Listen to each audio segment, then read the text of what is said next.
Do you remember Sam Insull, the billionaire utility tycoon from Chicago? Do you remember how his empire collapsed and how he lost $2 or $3 billion? How the newspapers at the time called it the biggest business failure in the history of the world?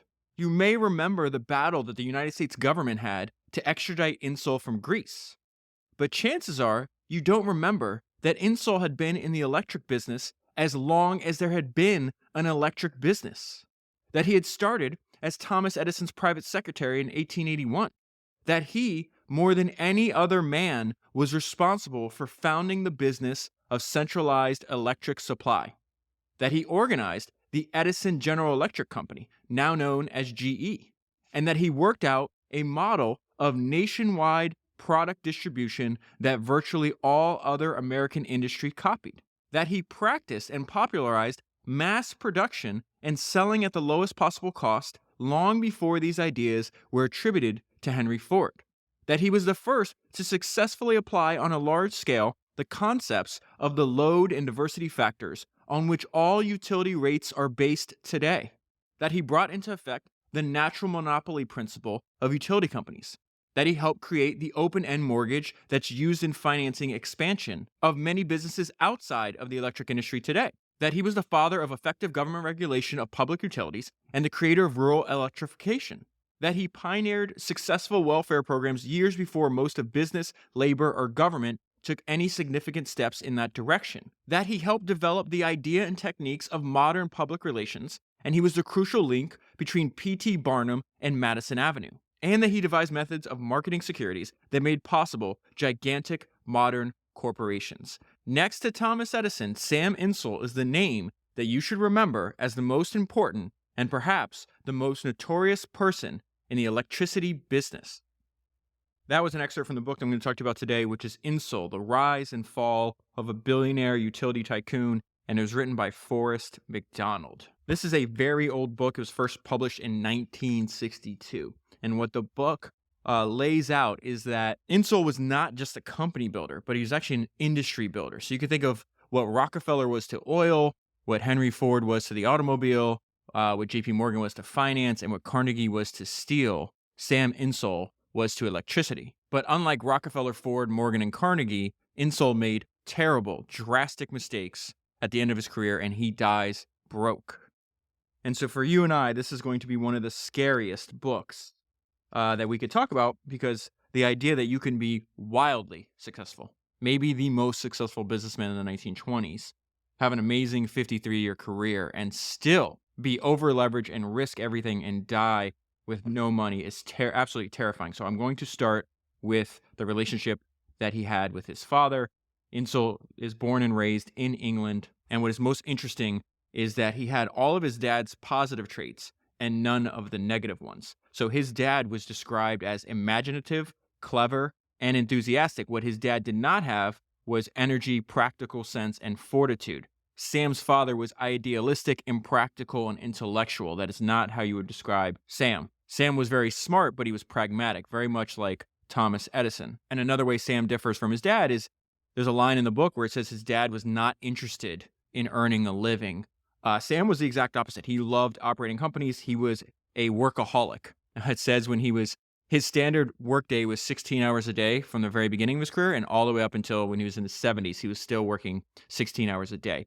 He loved operating companies, and he was, as we'll see, he's very, very gifted at operating companies. And after finishing the book and then rereading all my highlights before I sat down to talk to you, I think his most important trait is that he had, the author says that he had near demonic energy. I'm going to read this paragraph to you. This is incredible. And this starts out when he was really young, and he had incredible energy and work ethic up until the very end. He was small, but his physical endurance was boundless, and his energy was inexhaustible.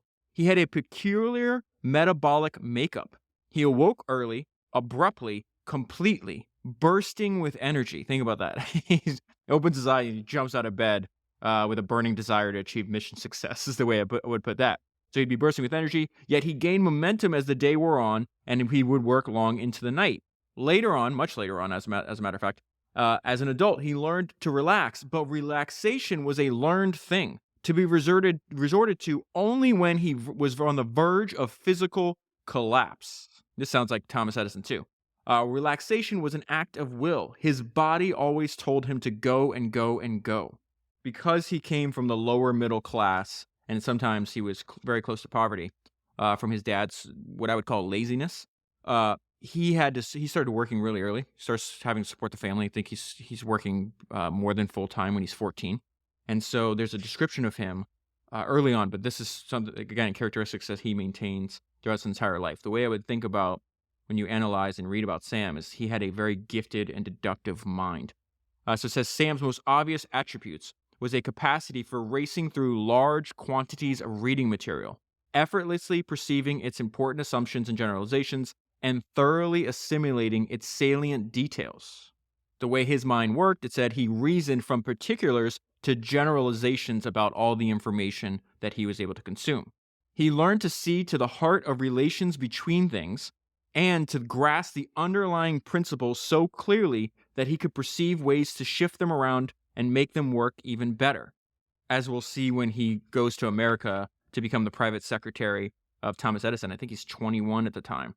Essentially, his job was, hey, we have this gifted inventor, now systematize all the businesses around him. And so that's exactly what Insull did. And he's going to wind up working in that industry for the next 53 years. But when he's a young boy, he's reading, they would call them self-help books. In fact, one of these authors, this guy named Samuel Smiles, that Insull was reading about, actually wrote a series of inspirational books that we'd call self-help today. In fact, one of them, so it's like a combination of self-help and like biographies. So he's like reading biographies of lives of great engineers. But one of the actual titles that he read and had a huge effect on his life was a book called Self-Help.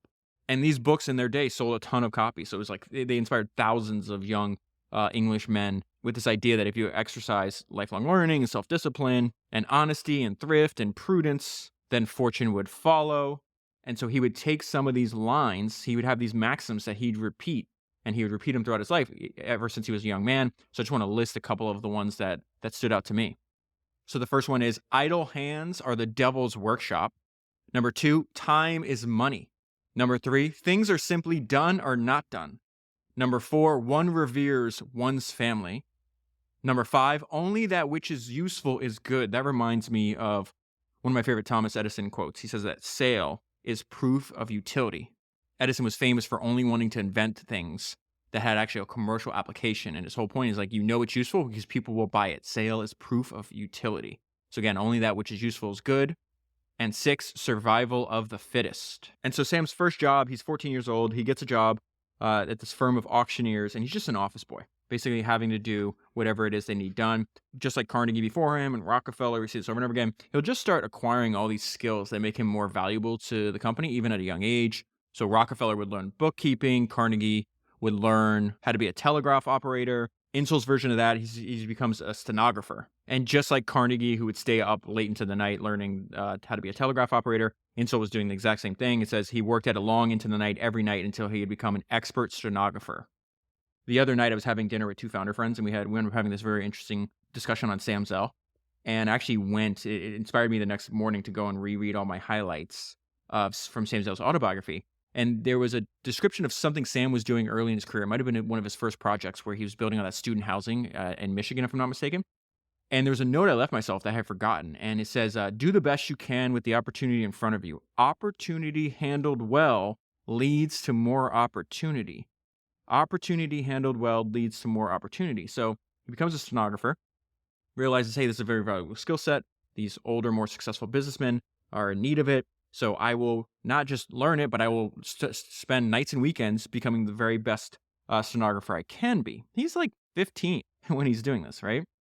And as a result, his boss at this auctioneer company actually knows the founder and editor of the magazine Vanity Fair. And he needs help. His name is Thomas G. Bowles. So he actually needed a person to come at night and be his stenographer. And so because Sam did the best he possibly could with the opportunity that was in front of him, and opportunity handled well leads to more opportunity, he winds up being a very close and important nighttime employee for this well-connected and powerful founder and editor of Vanity Fair. And so if you think about this, Sam Insull at this point is a PSD, which you and I have talked about over and over again. Poor, smart, and determined. He's not connected to, he doesn't know high finance, high business. He doesn't know the most powerful people in the country, but Thomas Bowles does. And now he is at the right hand of Thomas Bowles. So it says, Bowles was intimate with many important politicians and able to gain entrance almost anywhere through his personal and family connections. Insull would go to Bowles' home 4 nights a week to take dictation from 8 until midnight. He would this is something that Insull was famous for. Remember, they said he had demonic energy. He said sleep was unimportant, so he would arise at 4 the following morning, right? So keep in mind, he's working all day. He's got a full-time job at the auctioneer, all right? Then he goes and he works for Bowles from 8 until midnight. Then he sleeps for 4 hours, wakes up at 4 in the morning, transcribes all the notes that he took for Bowles, and then delivers that to the printers on his way to his day job. Now, this is very important because you and I talk about this. Relationships run the world. And so the way that Sam Insull is going to build a relationship, and really probably the only path to build a relationship with extremely influential and powerful people that can help you, right, is service first. He's not like, hey, gimme. Let me go pick your brain. No, it's like, I'm going to work excessively hard for you. I'm going to provide a valuable service for you first. And as a result, Thomas Bowles teaches him about the highest end of business and politics and finance. And more important, maybe more importantly, or just as importantly, maybe it's the way you think about this, Sam starts to become very comfortable around in the presence of very powerful people. And so now Sam starts to see, oh, this is a path to advancement. What does he do? He doesn't like, okay, well, I'm just going to keep, being an office boy and keep being a stenographer. He's like, no, I need to acquire more skills. So then he starts to teach himself bookkeeping. He winds up buying a bunch of essentially almost like a course is the way you could think about this, that would teach him bookkeeping and accounting. And then he starts keeping an imaginary set of double entry books to practice. Then he's reading every spare minute of the day. And it's not like this guy has a lot of spare minutes, right? He devoured classic works in political economy, history, literature, and biography. He had the ability to commit to memory everything he read. He also had the ability to focus, which is, again, I think is becoming even more and more rare in the modern world that you and I live in today. It says he developed the ability to concentrate on a single subject and to completely shut out everything else, no matter how pressing. He learned to systematize and render efficient whatever he dealt with. And so that is a hint to what is probably his greatest skill in operating businesses. People would bring him in from other companies, and just like he could come into your company and just build systems to make every single company he was involved in, he found ways to systematize it and to make it more efficient. Without that skill, you and I would not be talking about him today. This book would not have been written on, because essentially what his main achievement is that he developed, right, the business model for the modern electric industry. And he does this by turning a luxury product into a necessity. His flagship accomplishment in life, him more than any other person in history, made electricity universally cheap and abundant. What blows your mind is when you go and read these books, especially in this robber baron era, they essentially had a very similar idea, even if they didn't put it into words. It's like, how do we turn a luxury product into a necessity?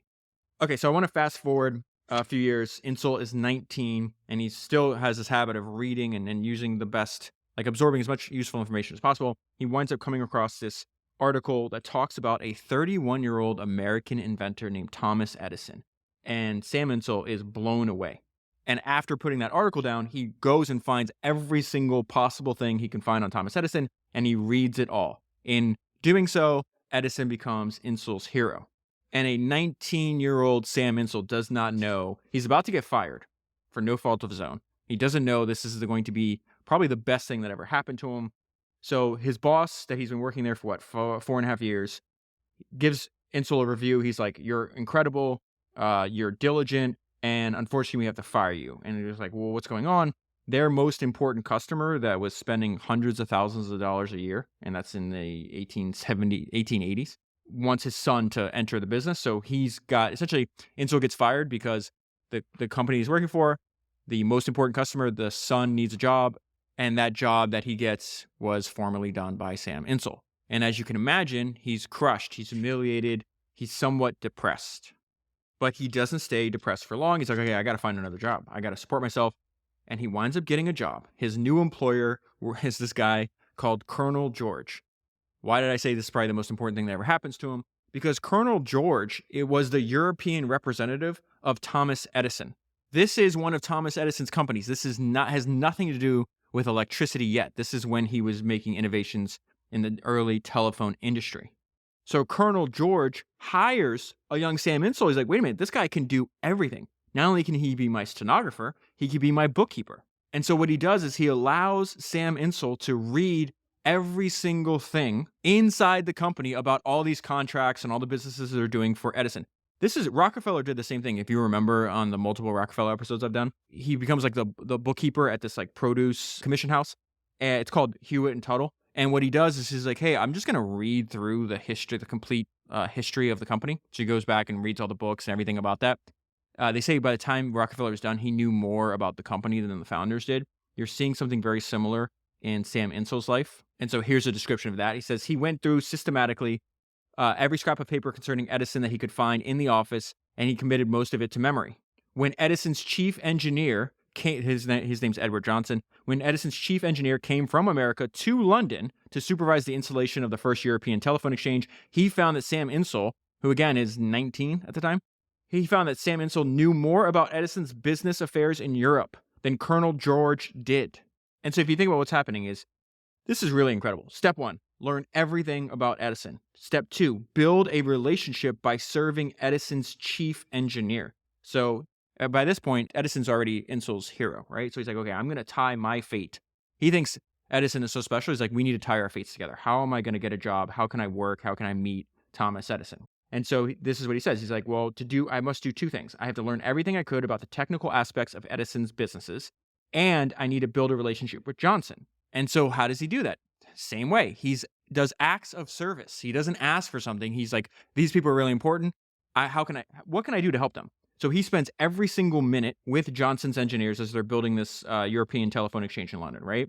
And he's like, he asks them a bunch of questions, but he'll do anything. He's like, hey, can I carry your pliers? Can I help you string wires? Every single aspect of the business, and this is something that Sam does for his entire life. He probably knew more. I mean, he's the one that vertically integrated the electricity industry, so he definitely did. He knew every single aspect of the business. It's just his modus operandi and whatever he does. And you see it at 19 in this telephone business. And so after a few months of this, Johnson becomes familiar with him, right? He's like, okay, I know who this guy is. He's obviously smart. I'll spend some time with him. But he was also complaining. This is funny. Edward Johnson, remember Edison's chief engineer, complained loudly about the laziness of Englishmen who refused to work on weekends. And so Sam hears him say this. He's like, hey, he volunteers. He's like, I will come to your home on the weekend and I will work without pay. And so, well, of course, Johnson accepts. He's like, okay, cool. And soon Sam Insull is doing all of the secretarial work for Edison's chief engineer. And Johnson realizes, hey, this kid is gifted. I need to find a job for him. It says Johnson was soon conceived of the ideal function for Sam Insull. Edison was always doggedly systematic and practical regarding his inventions, but he conducted his personal and business affairs in a slipshod manner. Johnson believed that Sam Insull was just the sort of fellow Edison ought to have around him as a private secretary and general business partner.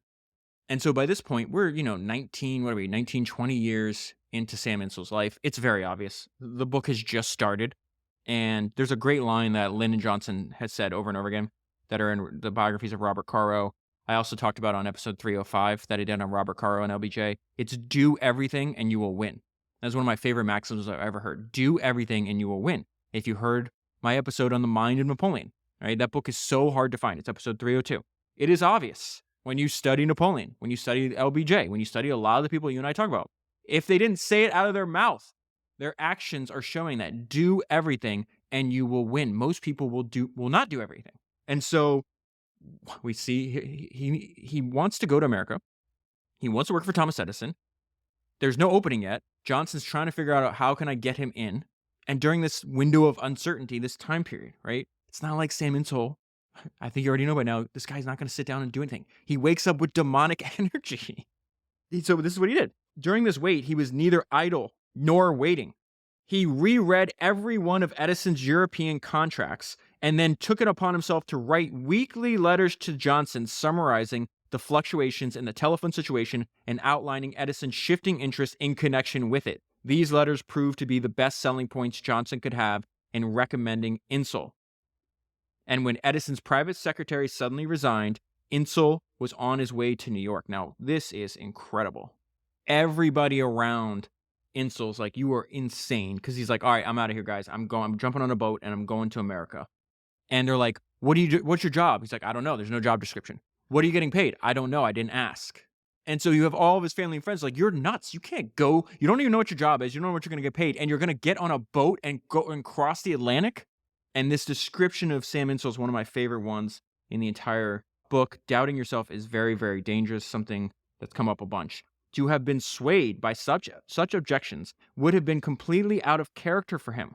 One of his most deep-rooted traits was that he was absolutely unable to imagine the possibility of his own failure. He entirely lacked the sense of caution of those who doubt themselves. Caution, like relaxation, was unnatural to him. Insull gets on the boat, right? He gets on the boat, he lands. He gets in New York, this after a few-week journey. He gets in New York. It's nighttime. The sun had just set. Johnson meets him there. He's like, "Hey, we have no time to wait. Like, we're pushing, right? We're pushing the pace here." He takes him straight to where Thomas Edison's at, because at this point in Edison's career, he had just completed his successful experiments on electric lighting. And so this is when he temporarily closes Menlo Park, moves to Manhattan. He's getting financing from JP Morgan, and he's trying to build out, this is direct current, right? So this is the very early days. I mean, it is the earliest days of the electrical lighting industry. And again, going back to this idea that there's something that happens over and over again, can you turn a luxury product into a necessity? And you do that by making it universally cheap and affordable for everybody else. They knew what they were trying to do, because Insull, Johnson, and Edison said things like this: "We will make electric lights so cheap that only the rich will be able to burn candles." So Johnson brings Insull to Edison, and they look at each other and like, "Oh my God, this guy's so young." And at the time, Insull was 21, right? But he looked a little younger. And Edison is just 34 years old. This is, I'm obsessed with this because I talk about this all the time. Because if you Google image search Thomas Edison, you're going to see the old, like the white-haired Edison, And this idea, it's like, oh, we get insight. And there's a bunch of like super old books mentioned in this book. And one of them is like, it talks about like the very early days, like when Edison was in his 20s. And it was written by a guy that was like one of his helpers. So I just ordered it. It should be here in like 2 or 3 weeks. It's like very hard to find. But I'm obsessed with this idea. It's like, okay, yeah, Edison at the very end of his career, that's fascinating. He's the elder statesman. He's going on these road trips with Henry Ford. He's probably the one, he is one of the most famous people on the planet. This is Edison before that. This is 34-year-old Edison still trying to figure things out. Now, that did not mean that he was already, pretty famous. And he had a bunch of inventions under his belt. And so there's this great paragraph I want to read to you from the book, because it really like allays some of the fear that Insull's family and friends had. Like, "You're crazy. Don't go on the boat. Like, why are you doing this? You don't know what the job is. You don't know what you're getting paid." He's like, "Yeah, but I get to work with Thomas Edison." And so here was Edison's resume at 34. Here was the man who had invented the stock ticker, the multiplex telegraph, the mimeograph machine, the phonograph, and the transmitter that made the telephone practical. The man who said he had invented and was about to give the world electric lighting, electric power, and electric transportation. The man who would invent in the next decade the motion picture and discover the principles that made possible radio and television. And so, of course, if you're a young 21-year-old, or really any age, and you have the ability to literally be the private secretary, to go everywhere, to be his linchpin to the world, of course you do it. This was a genius idea and risk that turned out to not be that very risky, that a young Sam Insull did. So the first thing Edison's doing is like, "Hey, he's like fighting with JP Morgan and a bunch of his financiers. They won't give him the money he wants to extend his electric invention." So he's like, I don't care. I have to figure out how to do this myself. Take a look at all my resources, young Sam Insull. Because remember, he had been writing, essentially what he's going to do is going to sell off a bunch of like his patents and licenses for his telephone business. And he's like, "Can you go through this and tell me what I should do?" Now, how would Thomas Edison and Johnson know that he should do that? Well, remember that Insull was writing these weekly letters. I said, "I'm reading every single thing. I'm reading all the contracts, all your licenses. I know the lay of the land over here. This is what you should do." So the first job he does, he says, "Hey, listen," Edison tells me, he goes, "I got $78,000. I need to finance my new undertakings, and I'm ready to sell everything that I own." And the most valuable thing that Edison owned at this point that he believed was his European telephone securities. So the first job is Insull has to go through all of this paperwork again and say, okay, where's the best place that we can sell the dozens of, and they have all these different securities, different kind of securities. We have, dozens of these. Where do we go? How do we do this? And how much do you think we could make from them? Remember, this job is starting the first night that he gets there. Let's say the sun sets. This is in February, so what time would the sun set? Maybe 5 in the afternoon, something like that. He works all the way through the night. By 4 in the morning, he had gone through every single one of these transactions and had a plan on how to distribute them and sell them for the highest possible price. Edison's like, okay, this is the guy. So he goes, hey, what do you want to make? And Insull's like, I don't care. Just pay me whatever. And again, think about that. It's like, pay me whatever. I'm going to prove my worth to you. And then it's not like Edison's not organized. So if someone was to go back in time and ask Sam, hey, what were you doing for Edison? Whatever was necessary is the answer. Whatever is necessary. And so there's just one paragraph I want to read to you that describes this. He systematized Edison's office without attempting to systematize Edison's own activities. Edison's whole method of work, Insull later recalled, would upset the system of any business office. He cared not for the hours of the day or the days of the week. And so we'll talk about, it's not like he had a set schedule, right? He would work on whatever he thought was most important or most interesting at that time. And so sometimes he would talk to all the people on the staff for 2 or 3 hours about an invention or a thought that he had the night before. Or he'd spend 2 or 3 days in a row trying to say, hey, I just created something. Now I'm going to spend 2 or 3 days just running experiment after experiment with as little sleep as possible to try to push this idea into some kind of practical application as soon as possible. And then once he figured, like, he solved the problem, he would hand it off to somebody else to turn it into a product. But there was no like organization or rhyme or reason to like the way Edison spent his time. And there's a great description of this a few pages later where it says, systematic as Edison, first of all, it says Edison possessed a colossal ego, of course. But systematic as he was when pursuing his own ends, he had an almost pathological hostility to any form of system, order, or discipline imposed from without. So the mandate is clear: build a business around me, systematize that business. Do not try to systemize the way I spend my time. I do not want input from others on how I'm doing that. And so I mentioned earlier, I really think of Insull and a lot of the like Carnegie and Rockefeller and Ford. They're definitely company builders, but even more bigger than that, they're industry builders. And so Insull was the same way because remember, Edison's going to give up on electricity. Insull stays with it for his entire life. He works with, well, let me just read this line to you. It says, that was to be Insull's job for nearly 12 years with Edison and 40 years thereafter to make Edison's system work. And so why do I say it's really industry building? Because listen to what all the things they have to invent that you just wouldn't if you're not building an industry. The inventions, the electricity inventions, could not be immediately used with existing devices. So to make his electric light usable, Edison and Insull had first to invent every component of an electric generating and distribution system, and then to create the manufacturing industry to make them, an engineering organization to install them, and a central station industry to buy them.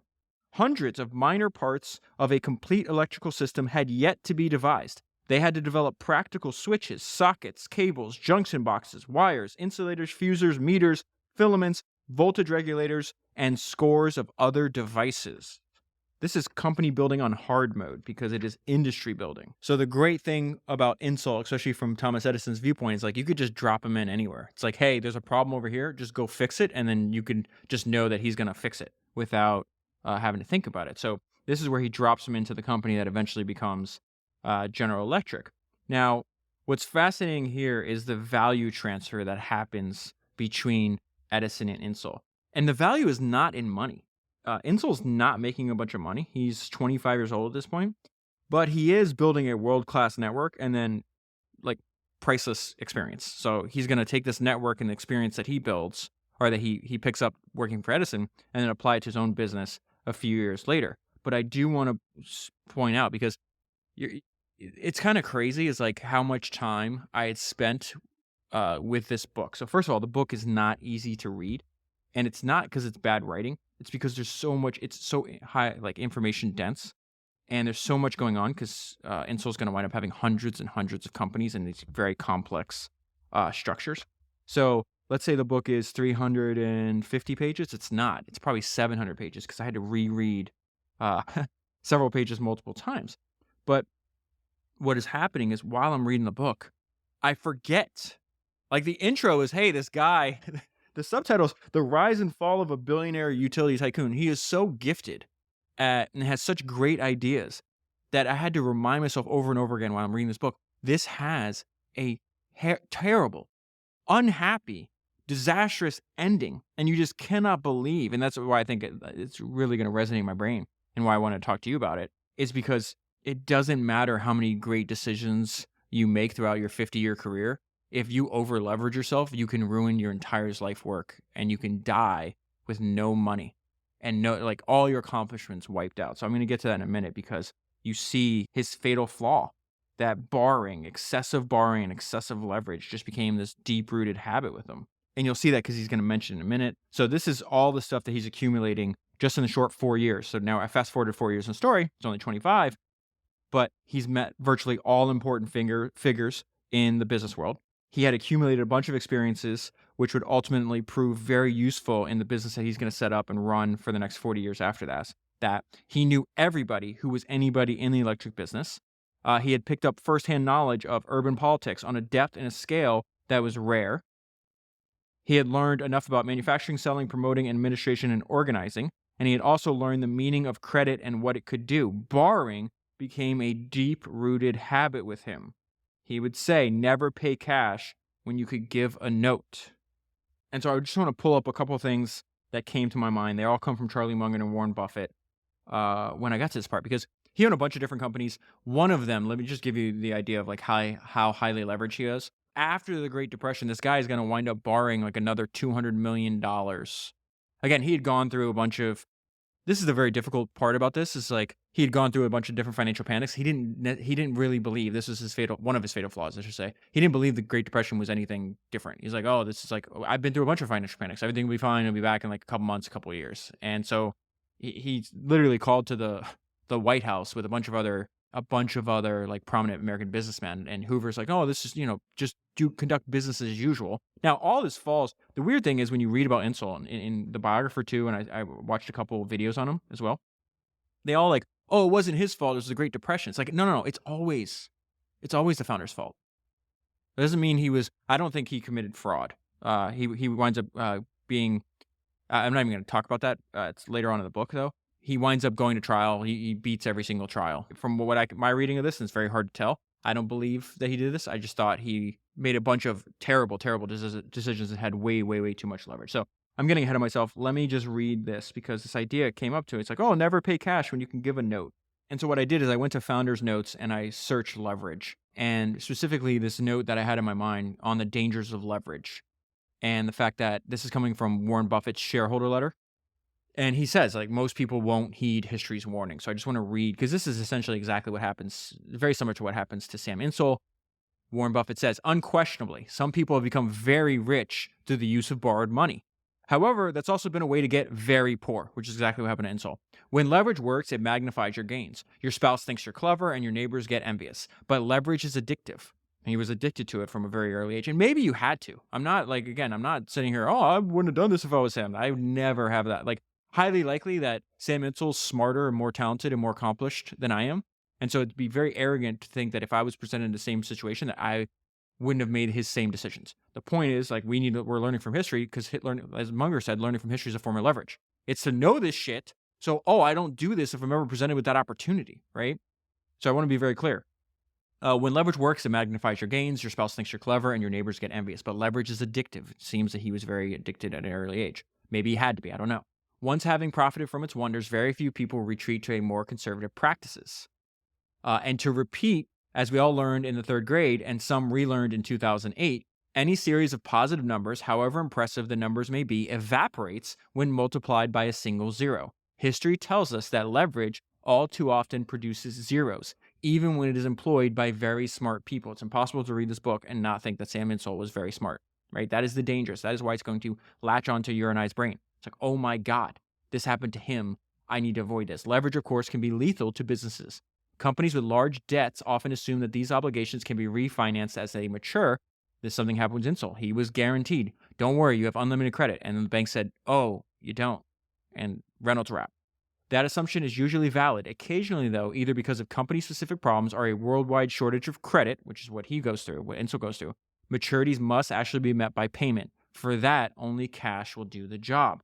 End of Warren Buffett's shareholder letter. Two quotes that I always think about on the dangers of too much leverage. Charlie Munger said, "Smart men go broke three ways: liquor, ladies, and leverage." Sam Insull was married to the same woman his whole life. He never drank a drop of alcohol in his entire life. He did not go broke because of ladies or liquor. He went broke because of leverage. Warren Buffett, whenever a bright and rich person, that is what Sam Insull was. He was a bright and rich person. Warren Buffett, whenever a bright and rich person goes broke, it's usually because of leverage. And so this is a very important 6 years in Sam Insull's life, because he is now essentially saying, hey, Thomas Edison's like, you have to run the company. And Edison he's not interested in he's off on other things now, right? He got it started and then goes off and does something else. And it's not like he's going to give you a list of like, this is what you should do. This is what he this is what he tells him. Edison says, do it big, Sammy. Make it either a big success or a big failure. And so he takes over a company. The stock is around $25 a share. They have 200 employees. 6 years later, the stock will be $150 a share, and he has 6,000 people. And so not only does he have to be a manufacturing of all this electrical equipment, but he also has to this is where he has to learn how to be a financier.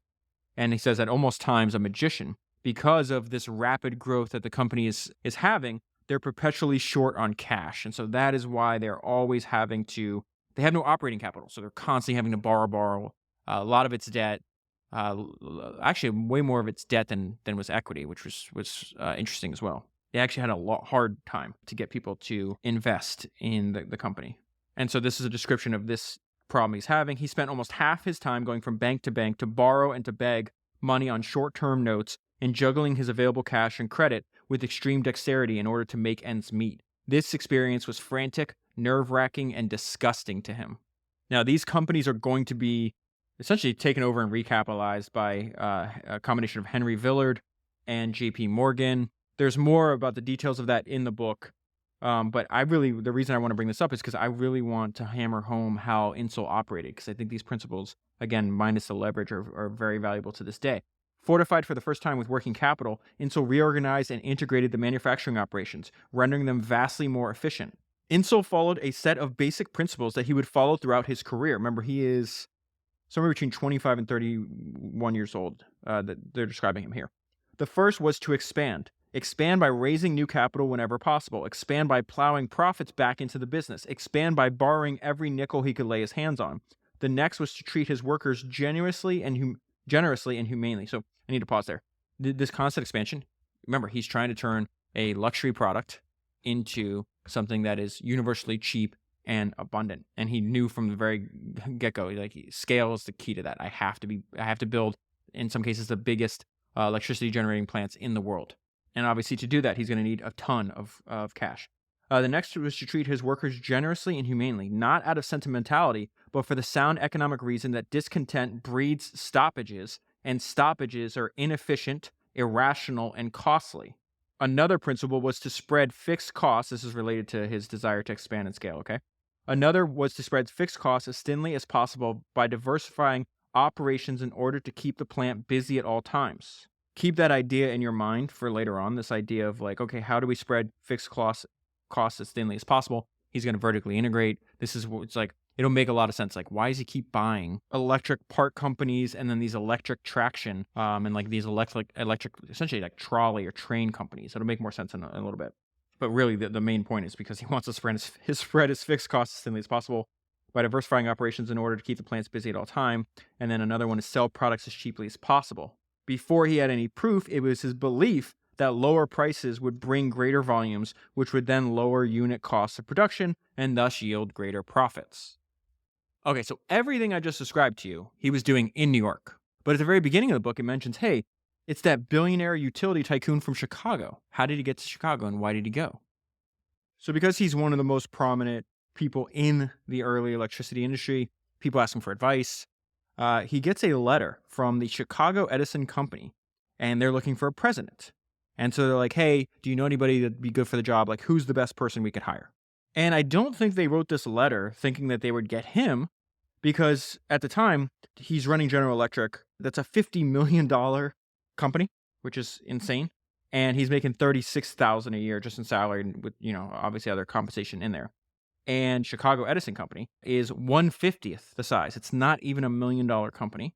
And in the letter, they're trying to find somebody that would work for $12,000 a year. So a third of the salary, 1/50th of like the market cap value. But they are offering something that is enticing, and whoever they hire gets to run things the way that they want it to run. Like they're looking for an operator, right? These are just investors and board and members of the board. He's going to take the job. Then when he's leaving, he says, let me actually get there. I'll skip ahead real quick. He gives this toast, and he says that one day he's going to make the Chicago Edison bigger than General Electric, and everybody else except him laughed. He was not joking. He believed that he was going to do that. And so it says the job opportunity, if he took it, would be bound only by the limits of his own ability and ambition. I don't think he believed he had any limits on his ability and his ambition. And he wasn't going to actually offer himself up for the job. And he's actually having a conversation with his mom. And he's like, I would take the job, but they're asking me to help them find the best like possible fit. And his mom's like, what are you talking about? Like, you should do that. She goes, they asked him in his capacity with with GE to recommend the best available man. Did they not? Well, then was he not the best available man? And so he should sit right down, and he obviously believed that he was the best available man, right? And so his mom's like, you should sit right down and write them a letter saying so. And so he sends the letter back, and they're like, oh, yeah. Oh, I didn't even know this was a possibility. Yes, please take the job. And so he accepts the job, and then he says, hey, I have one demand. You need to issue $250,000 in new stock. Remember, the market cap is $885,000 at the point. He takes the job. He says, you need to issue $250,000 more in stock, and you need to sell it to me. To buy the stock, Insull borrowed the entire sum from Marshall Field, who's this older, successful entrepreneur, who in his old age figured that the best possible place to invest money was in bright young men. So we still see the exact same thing today. You have, wildly successful people. Jeff Bezos is still making investments, right? And what is he doing? He's like, the best possible place to invest is probably in bright young entrepreneurs. And so we see the exact same thing here, where Marshall Field's like, yeah, I'll loan you the money because this is a great investment for me. And so this is the point in which Insull goes, and this is his starting point for the next 40 years. He's going to turn this company and other companies into this giant holding company, conglomerate, whatever you want to call it. And it's going to be phenomenally successful, worth, a couple $1 billion right before it collapses. And so he comes to Chicago, and he's like, hey, we're going to invert the way other people think about electricity. We're going to try to make electricity cheaper, not more expensive. And to do that, I need the largest possible base of customers. And so we have to aim for a monopoly. Now, you and I know today, like utility companies it's not like I can shop around. It's like, oh, I want my electricity. They're government mandated like monopolies, right? That was Insull's idea. The world we're living in was influenced by this guy that you and I are talking about. So it says, Insull was thinking differently from the others in one vital respect. To most others, monopoly was desirable because it would enable them to charge higher prices and thus make more money. To Insull, it was imperative because it would enable him to build on a broader base of customers. All of his thinking was therefore inverted. Their thinking was based on the premise that electricity should be considered a luxury product and that should be sold at the highest possible price. Insull's thinking was based on the premise that electricity should be considered for everybody, even the smallest consumer, and that for able to fulfill that goal, it should be sold at the lowest possible price. And it is for that reason that Insull set out to build a monopoly before it was mandated by the government. And you see this at the very beginning because the very first meeting he has with the executive committee for this new company, Chicago Edison, that he's taking over, he's like, all right, we need to buy our second largest competitor. And so they help raise the money, and they do that. 3 months later, he goes, okay, now we're going to buy our biggest competitor. And those first two moves. Now, this is why I know I've repeated this a lot, why you can really think of him as like the one way to think about it is like the Rockefeller of the electric utility industry. Because Rockefeller believed that too. He's like, listen, if you're competing with a bunch of people, let's say you have 20 competitors, don't go for number 17 and 18. Go for the top. Try to knock out the first guy. In this case, Insull knocked out the second guy and then the first guy. Because he's like, if you can achieve that, then the rest of them follow. And so after the combination of Chicago Edison and then his two largest competitors, he is running at the time the largest electric power station in the world, and he would continue to do so for the next 40 years. And another thing that he had in common, this is why, like I always say, the most important lesson from the history of entrepreneurship is the importance of focus. It's not like this guy was like, hey, I know more than anybody else in the world about the electric industry. Let me go diversify into something else. Like, why would you do that? He understood the potential of his industry in a way that others did not. You could say the same thing for Rockefeller and oil. Like, Rockefeller is it just pops up off this page over and over again. I think of Edwin Land when, he created not only like his invention created his industry, which then he had a monopoly on for 40 plus years. He's like, no one else in the world, because we're patent protected, can make instant photography. And you want me to go make a copier? And you want me to go make a printer? And so there's many examples where he's talking to people inside his company. He's like, no, we're only going to do things that other people cannot do. And that is just one of the main benefits of focus. And so what does he do? One of his earliest decisions is like he's buying these other electric generating companies, but then he goes and he buys Fort Wayne and Chicago arc-like companies. Why is he doing that? This is his first step in vertical integration, because these people are manufacturing electrical equipment that the people these generating plants need. He's like, oh, I'm going to buy this company because all the other smaller companies of him have to go to these companies to buy stuff they need. And listen to this. This is going to be Rockefeller too. This policy quickly paid off. Caught between bad times and difficulty even in buying replacement light bulbs, 6 of the small central stations in Chicago gave up in 1894. This is Cleveland Massacre is when in like a couple months, I think Rockefeller swallowed up like 17 or 25 of his smaller competitors or something. This is something, it's very similar to what's happening here in Chicago in 1894 and 1895.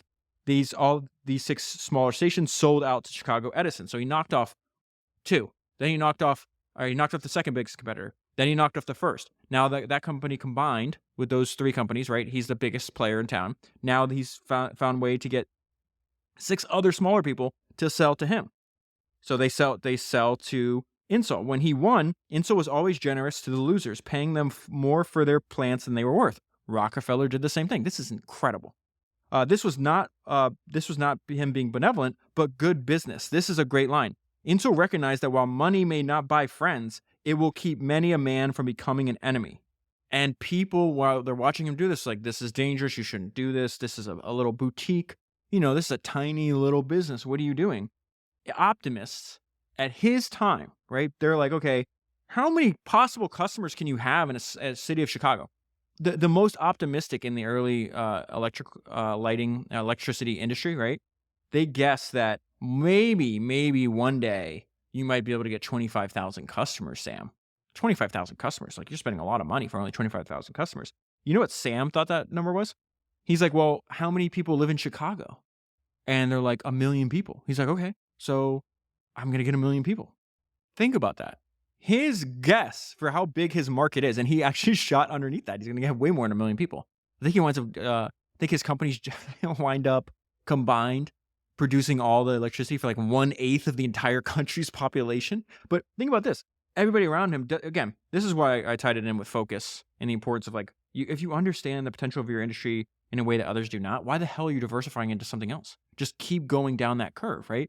Because the other people that thought they understood maybe somewhat as much as he did, they were 40 times, their most optimistic projections were 40 times smaller, right, than Insull's. And Insull's were even, maybe 10, I don't even know how many people were in the country at the time. Let's say if he's 1/8 and there's 100 million people in the country. That means he was off on his own estimate by 12, 13 times. And so look what he achieves in his first 6 years. Oh, and I didn't even mention he's doing this during a financial panic. So again, I think you can learn the wrong lessons from your own experience. Because, like, I've been through a bunch of financial panics. I survived them, and I even prospered in them. How different can the Great Depression be? Ooh, yikes. Could be very different, actually. And so he half a dozen years. So he's got 6 years. Many of these are during some kind of like bad financial depression, but not the Great Depression. His company was 10 times as large as it had been when he took it over. And during this period, so that's 24 consecutive quarters, he was able to pay a quarterly dividend of at least 2%, 24 times in a row. And so he has a great understanding of what we would call public relations, even though there was no such term as public relations in his day. And this is what he realizes is like, well, okay, the bigger I get, the more scale I get, the cheaper I make. Remember, he's going for monopoly so he can make it cheaper. And as a result, his customers love it. They go from, having to burn, kerosene or candles, and now they have electric lights.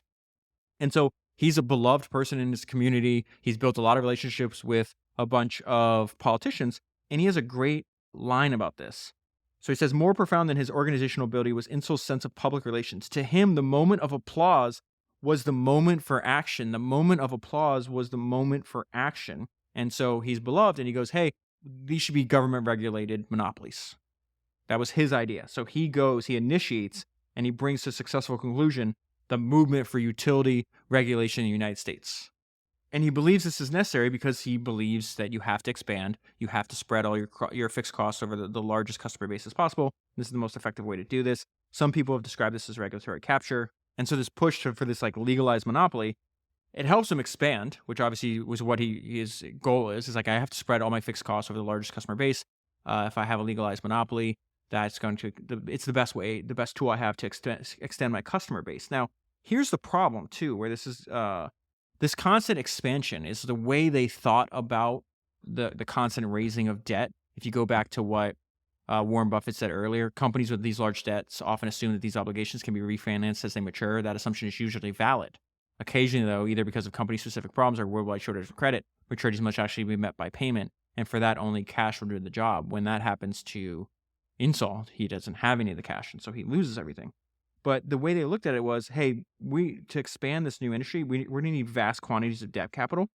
And it says electric companies, like modern governments, borrow money that they cannot and do not intend to repay except by perpetually refinancing. They are borrowing money that they do not and cannot intend to repay except by perpetually refinancing. And so this constant need for more money that's ever present, because this guy never stops expanding, it actually leads to the invention. They credit him with the invention of the open-ended mortgage.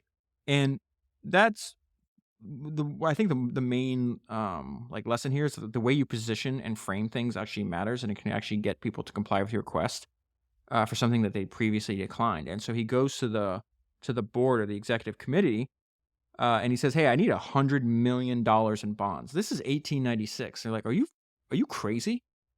It's $100 million in bonds?"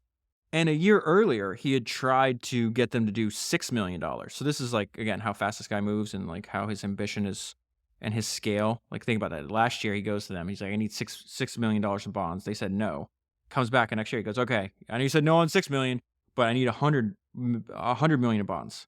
And they tell him no again, of course. And so he winds up talking to a friend of his who actually had a lot of experience in financing the early railroads in the United States. And they had this idea. He goes, hey, you're gonna have a hard time convincing your board to accept that.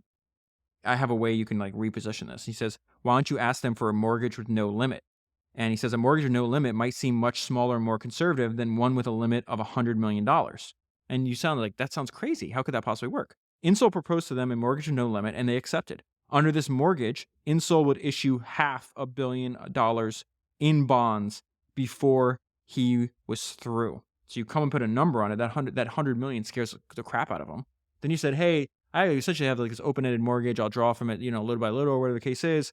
They accept it, and then over the long term, he actually gets 5 times the amount that he actually that they initially did not approve. And this is the interesting thing. He was describing to other people, like when he was raising capital on the people inside of his company, like, what is he doing? And he called it massing production. According to this book, they say he is the one that came up with the term mass production. Insull soon began describing what he was doing as massing production.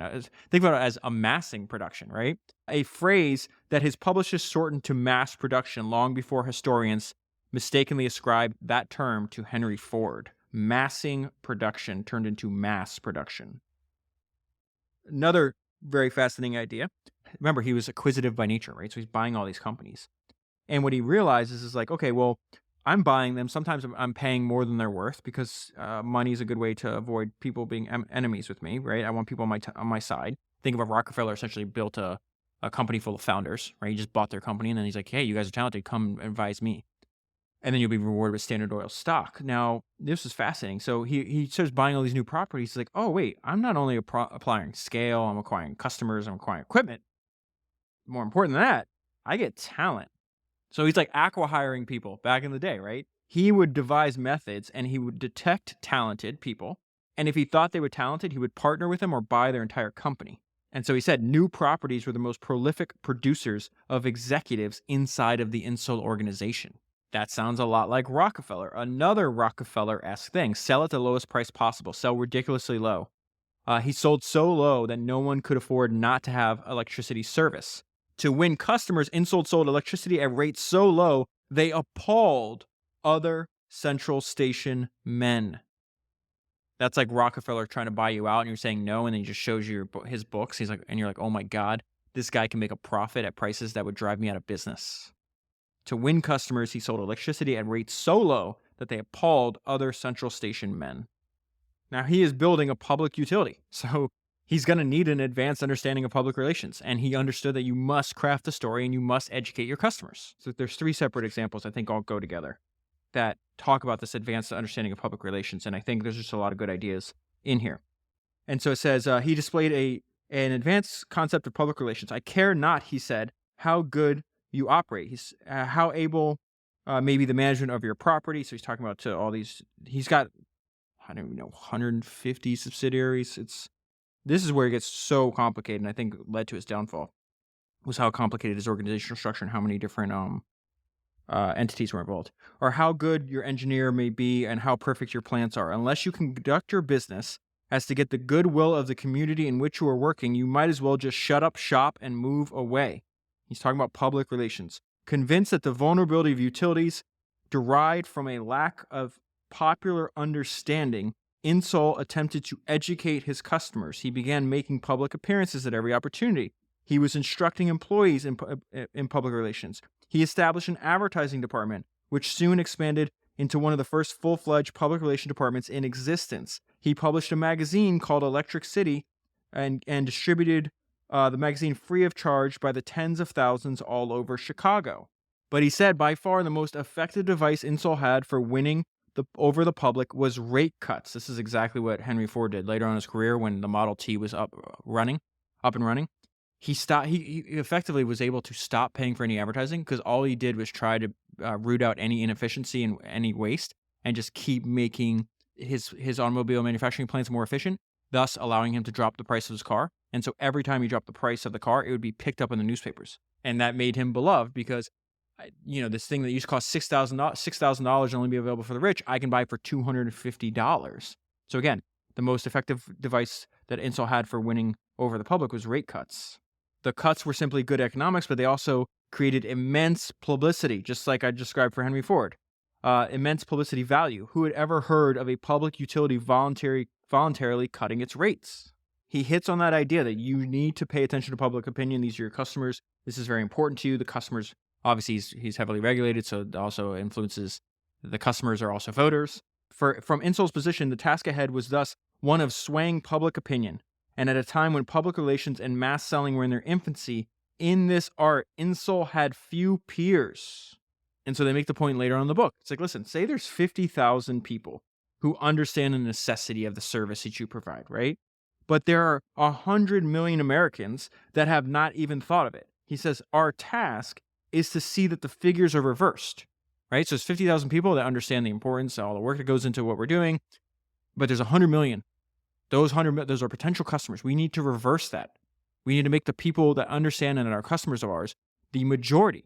And one way to do that is to, one, make your product as valuable as possible, like as the value to cost ratio excessively high, right? But also tell them what goes into making and delivering the service that they enjoy. So he had much later on in the book, he has these 2 rules. They said it was a concise summary of like his principles of public relations. And this is now Insull writing, right? He says practically everything that a public utility company does affects the relations between the company and its customers. And anything it does is therefore an item of public relations. The first objective in public relations work is to produce the best possible service at the lowest predictable rates. Why? Because that is of the greatest interest to the public. And then once that's taken care of, that leads us to the second. The public is in no position to judge service and rates when it knows nothing about the multitude of details involved in furnishing the service. So let me finish reading this. Hence, the second objective in the public utility industry's public relations work, right, is a public well-informed on the tangible details as well as the social and industrial significance of the industry and all its ramification. What is he saying? This is exactly what David Ogilvy said in the 1960s, what Claude Hopkins said in the early 1900s, 1910s, which is apparently Sam Insull had derived from his own experience. You need to tell your customers what goes into making your product. It may be normal to you because it's your everyday thing. It is not normal to them. And if you explain and you educate your customers, they will find it fascinating.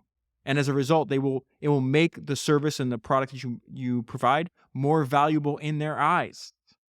That is absolutely incredible that he understood that at the time in which he did. So this is the end result of his career before the collapse, right? By the time it was over, electric power would be so abundant and cheap in the United States that people who had never expected to use it found it as natural and as necessary as breathing. So there is going to be a ton of regulation that is put into law after the collapse of his empire. There's something that takes place that I have to tell you that shocking to me, might be shocking to you.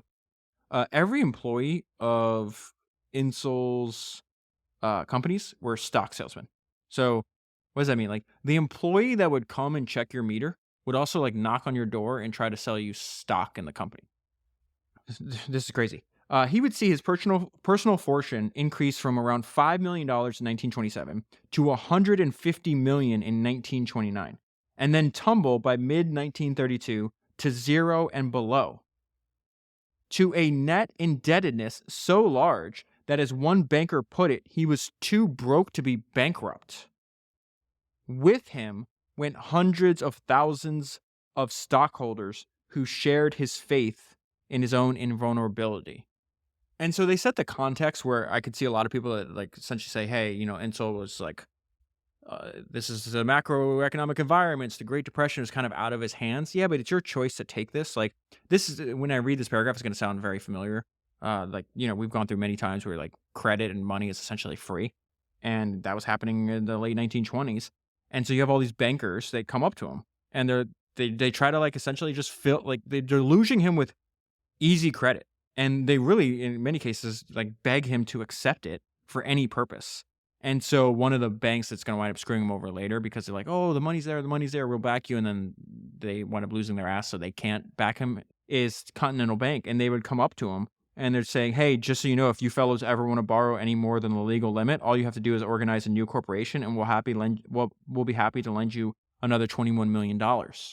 They said that at a party. Like please take 20, like set up another company. It doesn't even matter if you know what you're going to do with the money yet. Let me wire you. Let me send you this 21 million, please. Another banker, Mr. Insull, isn't there something you could use our $10 million for? Anything, something? Just let us give you $10 million. And so at the same time this is happening, there is a corporate raider by the name of Cyrus Eaton, who is starting in late 1927. And for the next several years, he begins buying up large blocks of stocks in Insull's companies. And so he's got 3 main companies. And this is where the story gets really, really, really confusing. Somewhere between 1920 and 1929, Insull realizes that he did not control enough stock in his operating companies to prevent a takeover. And so he creates 2 investment companies through which he could control the utilities. And that may have been the case if it wasn't for the Great Depression, but those become over-leveraged. And as the prices go down, he keeps having to put up more and more collateral.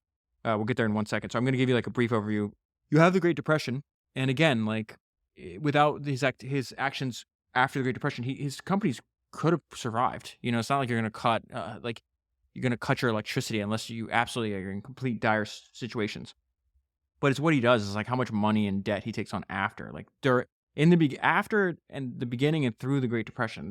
This is, I don't have any words to describe this. I don't understand this. I don't understand how somebody so smart and so accomplished and with so much experience does this.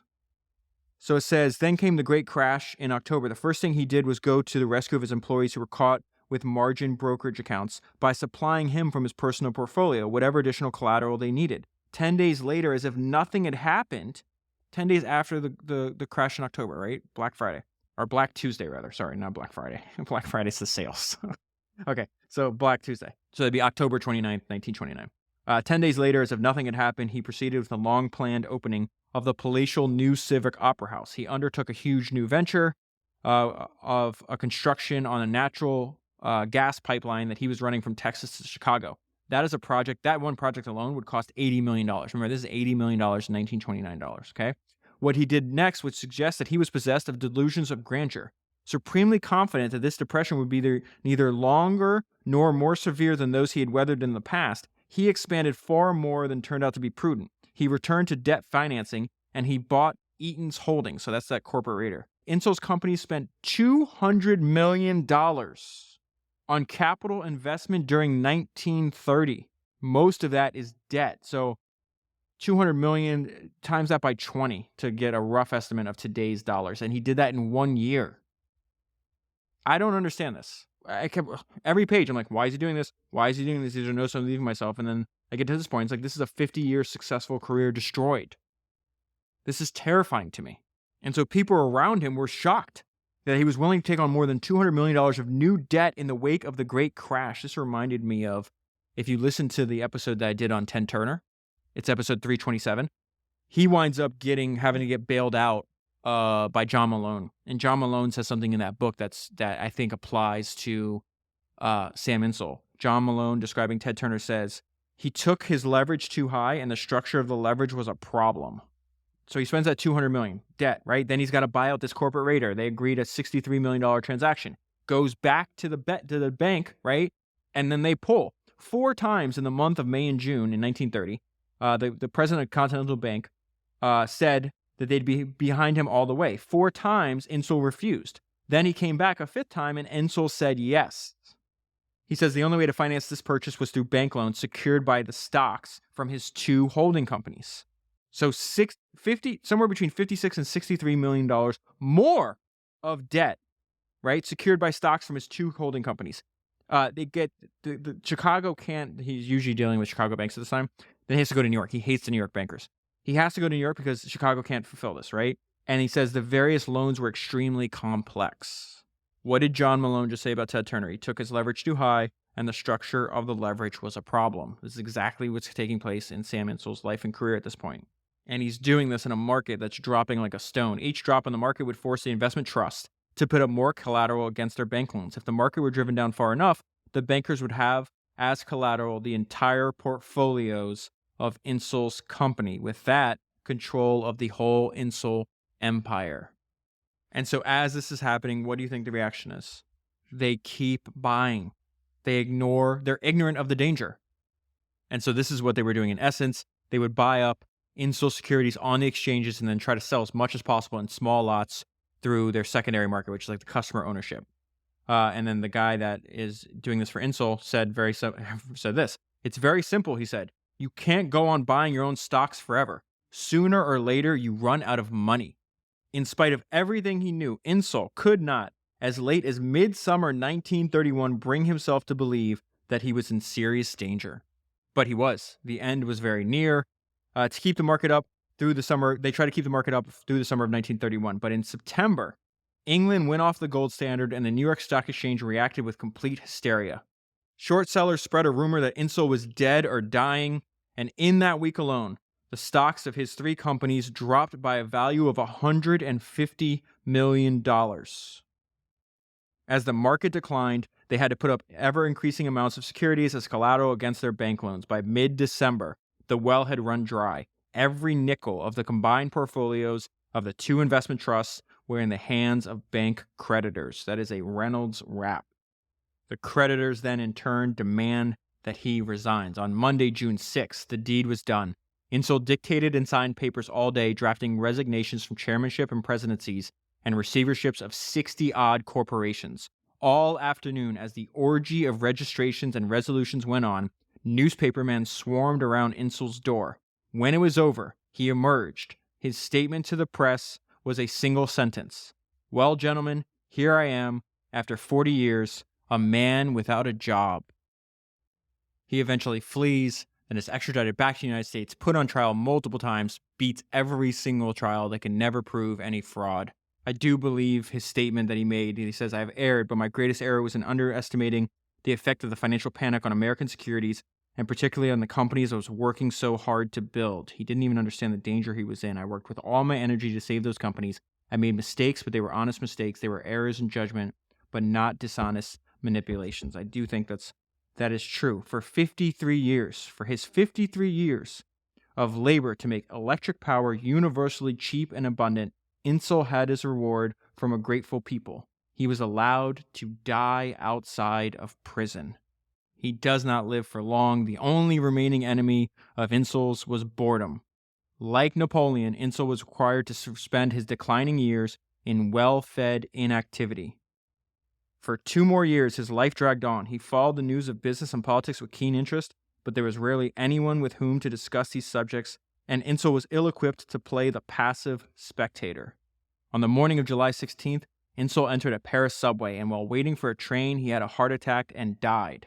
His body remained unidentified for several hours, and the official police statement reported that he had nothing in his pockets. And that is where I'll leave it for the full story. Highly recommend getting the book. If you buy the book using the link that's in the show notes, you'll be supporting the podcast at the same time. That is 336 books down, 1,000 to go, and I'll talk to you again soon. Okay, so 2 quick things before you go. Number 1, founders only. I'm doing an in-person conference for founders and CEOs with founder mentality in Austin, Texas, March 12th through the 14th. If you have not yet applied to go to foundersonly.com. That's founders with an S. Everything I do is founders with the S, okay? So foundersonly.com. Make sure you apply. I'm going through all of the applications. It's limited to 150 slots. I'll probably send out like 200 invites, and then whoever just finalizes the registration fastest will get those. So if you already applied, make sure you check your email. I'm emailing, I'm sending messages on LinkedIn. So check both those places and just try to finish your registration as fast as possible. If you have not yet applied, there is still time. Jump in. And then every single person that applies will obviously go on the email list in case I fill this one out before I get to your application. And therefore, you will automatically be notified. I'm doing a bunch of in-person events and conferences because my goal is to help other founders build relationships with other founders. There's 2 things that I'm asked for the most, right? For years I was asked, can I get access to your notes and highlights? That's Founders Notes. And then, hey, can you build some kind of community? Can I meet other founders that listen to founders? How can we facilitate that? The way I do this is like I build relationships in person. I just think it helps jumpstart things. And so anyways, there's a bunch of people speaking at this conference that are a perfect example of this. These people are unbelievably impressive. They are very important to me, and we've built a relationship over the last 3 years because of the podcast. And so I'm calling in favors. These are people that in some cases have never spoken publicly, and in other cases speak publicly very, very rarely. We're not going to be recording anything. This is you have to be there or you miss it kind of thing. So if you are interested in doing that, if you're a founder or a CEO, there'll be other events that are open to much more people. But for the very first one, 150 people just for founders and CEOs. Foundersonly.com. Apply if you haven't. And then if you see a message from me, just try to respond as fast as possible. I'm dedicating this will be done within the next 7 to 14 days, maybe something like that. So time is of the essence. The second thing is if you have not yet subscribed to Founders Notes, go to foundersnotes.com and get access to what I believe is the world's greatest and world's most valuable notebook for founders. I was sitting here thinking today as I was listening to this episode, because I listen to every single episode before it goes out again. And I was just sitting here thinking, it was like, imagine a young Sam Insull, right? You have somebody that's super smart, super determined, super dedicated. He will, no matter where he starts in life, he's going to make his life a success. And so he finds people he admires and then reads every single thing he could find about them. Thomas Edison being the best example of that. And I was like, imagine if Sam Insull was alive today and he had access to Founders Notes. So what Founders Notes is, in case you don't know, is for years, I have been adding every single highlight and every single note on all the books that I read for this podcast into this app called Readwise, right? And then I've gone for years on other people's podcasts and I tweet about it. I post on LinkedIn about it. I was like, Readwise is the best app I pay for. I could not make the podcast without it. That is legitimate. People think, I say this over and over again, people are like, you have such a good memory. I promise you I don't. It's because I reread and reread and reread same book, same highlights over and over again. And the reason I'm able to do that is because this app allows me to put all of my notes, all my highlights, everything on how I make this podcast, right? All the research. And if you really think about it, I've essentially sat in a room by myself for 8 years like a maniac, documenting the best and worst ideas from the history of entrepreneurship so we can all learn from them, right? And like Charlie Munger said, learning from history is a form of leverage. And so for the first few years, like it was really hard to keep track of all that. And then I discovered Readwise, like, oh, this is genius. And then for years, people were sending me messages like, can I get access to this? Can I get access to it? And I said no every time. Like, I don't know, 1,000, 2,000 people. I didn't count, but it was a lot of people that asked for this. And I said no because I thought it was like my secret sauce. Like, oh, like what if you get access to it and you like start a competitor to founders? I don't think people are going to start a competitor to founders. Like I realized that was a very like zero sum mentality I was having. And because what would happen is like I would talk to other founders and like we'd be on the phone, they'd have a problem. And I was like, oh, I would just be searching. I'd bring something up, they'd say something, and I'd search all of my notes and highlights. I'd come up with something. It was like really helpful. I was like, oh, well, not everybody can be on the phone. Like, why don't, and I do this in person in conversations too. In fact, I just had a dinner the other day with 3 other founders that listen to this podcast, and we essentially spent like 2 or 3 hours just talking about all the biographies we were reading. Like Phil Knight, Cornelius Vanderbilt, Steve Jobs, Edwin Land. We were talking about all this. And so I pulled out this app over and over again. In fact, all 3 of them subscribed to Founders Notes, so they had it too. But in any case, I was like, oh, this is like a superpower. This is why it's the most valuable notebook for founders in the world. So it is, right now, I would not sign up. And this applies to Founders Only and Founders Notes. This is only for people that already have successful companies. There's obviously no free trial. You'd have to pay for it. What I consider a free trial is like the podcast is a giant free trial. It is free. You can listen to 336 episodes as much as you want, listen to them over and over again, take your own notes, whatever the case is. So what I am trying to build is excessively high value, and I would only do this. This is only for people that have already successful companies, because those are the people that are going to get the most value out of it, because they already have a way to turn that knowledge that's in Founders Notes into profit. So think about like a young Sam Insull or anybody running a company. It's like, hey, I want to learn every single thing I can about Steve Jobs. So there's a few different ways that I use Founders Notes. And then when you sign up, you'll get a welcome email, and it goes into detail about this. So it gives you an idea. And oh my God, I saw a preview of the Founders GPT that is going to be another feature in Founders Notes. I'd sign up now because as I add features, obviously the price will go up. I don't even have a landing page yet. So you just have to go off this subscription, and do you think like it's valuable if I use the product every day? So that should tell you something, right? This thing's going to be nuts. I have so many ideas for it. It's going to be incredible because I'll get there. Like, I'm getting excited. So I'm going to be testing it for the next few weeks. It'll pop up. If you're already an existing subscriber, don't worry. You'll be notified that when this feature's available. I don't know if I've ever been more excited about anything. So the way I use Founders Notes right now is when you log in, right, and you sign up, you're dropped onto this page. And at the very top page, it's going to be self-explanatory. It says search highlights. So this is you can put in a name, something you're thinking about, a problem you're having in your company. How do I build a sales team? What should I do about marketing, hiring, recruiting, advertising, anything that pops to your mind. You search highlights, and it'll pull back every single time that's been mentioned either in a note or a highlight of mine. So that is something I use every day. So right now there is no app. This is just in your browser, so you can use the browser on your computer or your phone. Once you log in, just leave it up in your browser. I search this thing every day, multiple times a day. Okay, so that is by far the most valuable feature. This is where, I know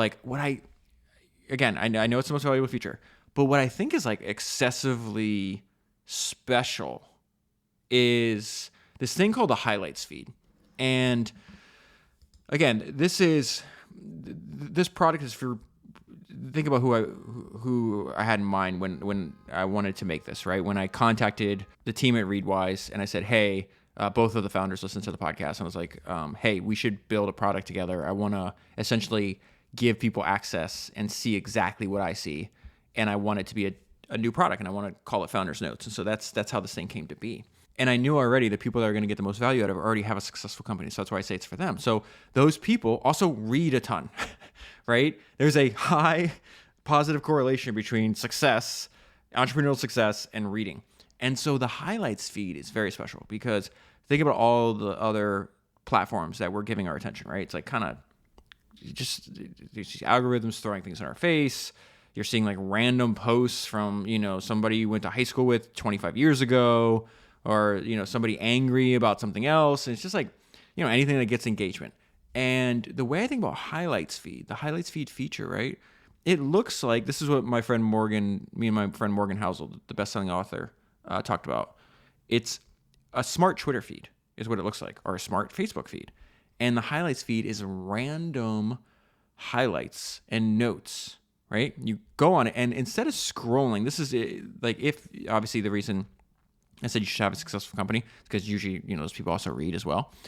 And if you could read this thing for 10 or 15 minutes a day, or whenever you want to, really. Sometimes I read for a couple minutes. I've been lost in here for hours.